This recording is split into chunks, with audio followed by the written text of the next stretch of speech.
Mendidik pikiran tanpa mendidik hati bukanlah pendidikan sama sekali. Kata-kata Aristoteles ini menyiratkan betapa pentingnya pendidikan dalam menanamkan nilai-nilai.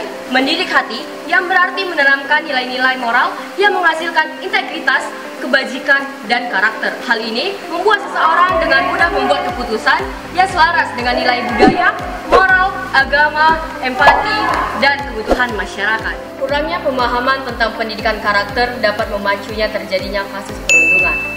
Hal ini terjadi karena tanpa menanamkan nilai-nilai moral yang tinggi kepada seseorang tidak akan mengerti betapa pentingnya menghormati perbedaan dan mengendalikan perilaku kepada orang lain.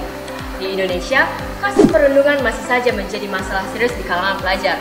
Kasus-kasus ini tidak hanya mengganggu ketenangan belajar, tetapi dapat negara ini tertinggal 128 tahun dari negara maju lainnya dalam pengembangan pendidikan yang berkualitas.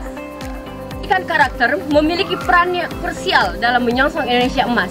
Selain memberikan pengetahuan akademis, pendidikan karakter juga membentuk nilai-nilai moral dan etika yang menyebabkan mereka dapat menjadi pemimpin masa depan yang tangguh, berintegritas, dan bertanggung jawab dalam menghadapi tantangan global. Pendidikan karakter tidak hanya tentang bagaimana berperilaku baik di sekolah, tapi juga tentang bagaimana menjadikan nilai-nilai tersebut sebagai bagian integral dari kehidupan sehari-hari.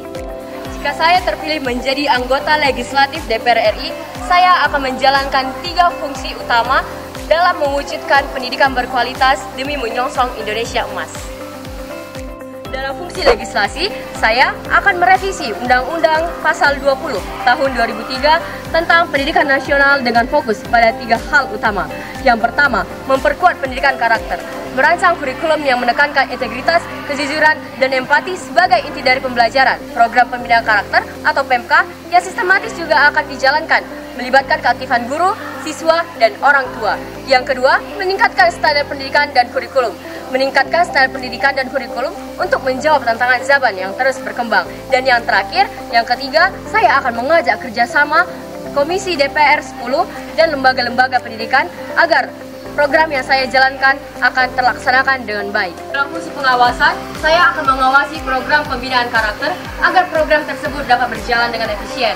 Dan juga saya akan melakukan evaluasi tentang program pembinaan karakter secara berkala agar mengetahui sampai mana sudah progres dari pembinaan karakter tersebut.